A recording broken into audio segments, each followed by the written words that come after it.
Good morning, everyone. In last week's video, we did a comparison of the Civic sedan types, and this time we're going to do the hatchback trim types. The dog already knows. Reese, before we start a video, we're gonna give her a treat. She just got spaded, so now she's got the cone of shame, but it does not seem to be bothering her too much. The 11th generation Civic hatchback is more different than the sedan than what you might think. Let's explore those trim options and see which trim fits your specific lifestyle the best. These are the sedans we covered last week with their MSRP price. And these were covered in detail in my last video, which I'll have in the info box. Here are the hatchback trim types.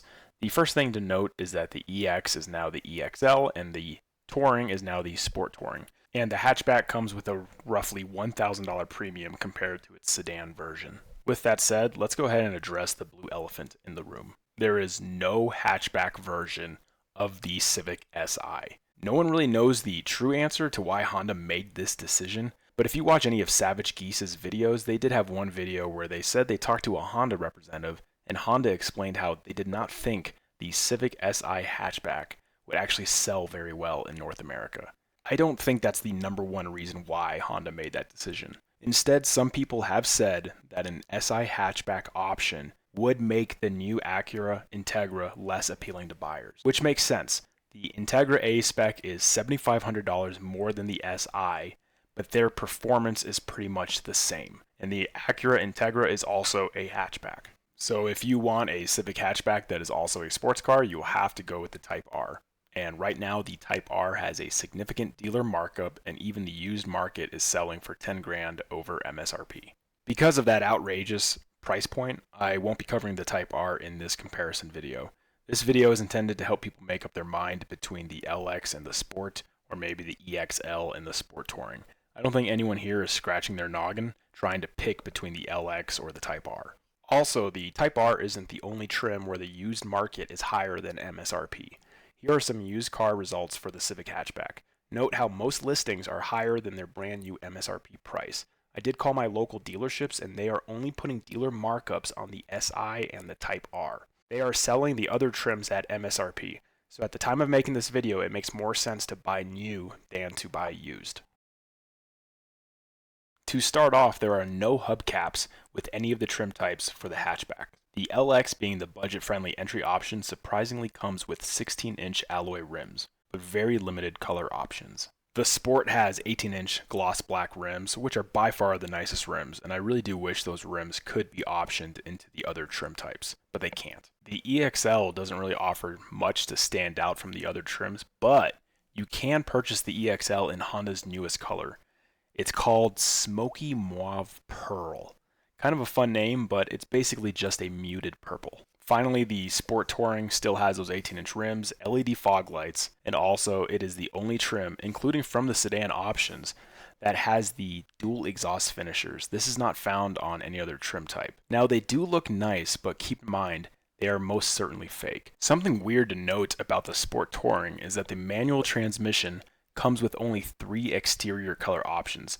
The reason why this is weird is because the Sport trim can also be purchased with a manual transmission, but the manual Sport still maintains all of its color options. Overall, I think Honda did a really good job designing the hatchback Civic. If you like the attention, a red or blue Sport really pops out on the street. But I also kind of like those fake exhausts only found on the Sport Touring. So this is kind of a toss-up, so you can really just take your pick. Moving on to performance, just like the sedans, the LX and the Sport both use last generation's engine, a 2-liter naturally aspirated engine. It is extremely reliable, but the downside is it offers low horsepower, slower acceleration, and less fuel economy. The EXL and Sport Touring use the 1.5-liter turbo engine. This engine yields 180 horsepower and a 7.5 second 0 to 60 time. It also comes with slightly better fuel economy than the other engine. Now, every trim does come standard with a CVT transmission, but the Sport and the Sport Touring have a 6-speed manual option,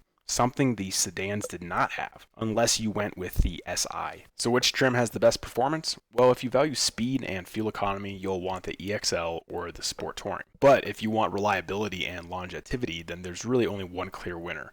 It's the sport trim with a 6-speed manual. If we fast forward 30 years, we will still see this generation of Civics on the road, but I guarantee you they will be the naturally aspirated 2-liter engine with a manual transmission.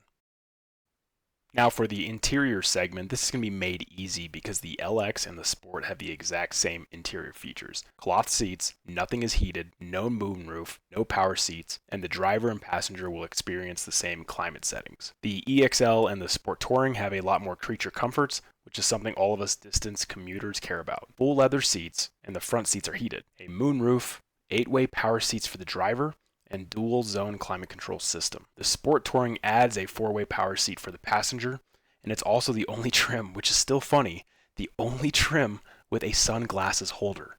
Here's another fun thing to note. The EXL and the Sport Touring can actually come with gray leather seats and a gray interior. But for some reason, Honda decided that is only the case if you get the exterior color of gray or white pearl. Now obviously the trim with the most features will likely win, and that would be the Sport Touring, but here's the thing. The EXL is such a close second, and it costs about $3,000 less, so we have to give it some consideration here. In my last video, I gave the Civic Sedan EX a lot of grief due to its lack of nice features, but the hatchback EXL does a way better job, especially for its interior features at its price point.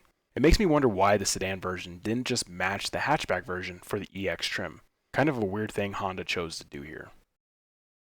Infotainment features are very important for all us commuters out there. So the good news here is that every trim comes with Apple CarPlay and Android Auto, but the Sport Touring has the wireless version.